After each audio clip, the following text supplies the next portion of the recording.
Здравейте хора! Добре в моя канал. Аз се казвам Янка, на тези, които ме познават, приятно ми е.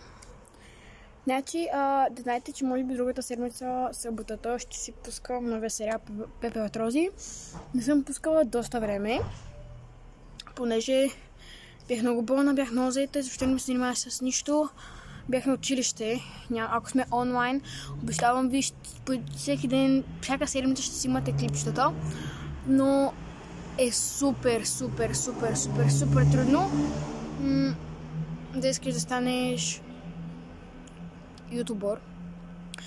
И като цяло чакайте новият сериал другата събота.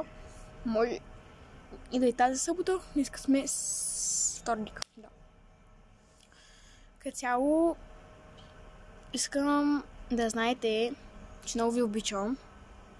Може би, да, просто до сега тренирам, стопката тренирах, разкарвам се и да, бягам доста време.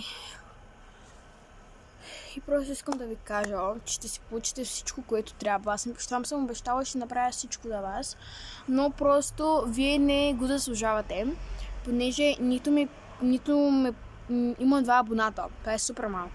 Аз искам поне 20 или 10 абоната, ако имам.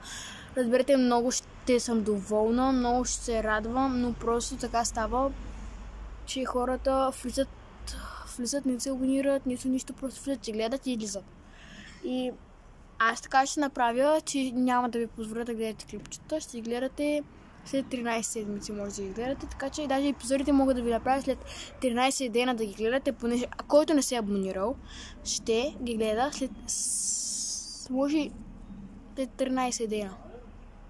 Айде, не 13 седмици, след 13 дена може вие да не гледате, тези, които не са абонирани, може да не гледате и сериалите. Има 2 абонати, които са Анита, Май и Ясия беше. Така че благодаря на Анита и Ясия. Просто трябва да станем много сериозни към тази работа, но да. Така че, чао!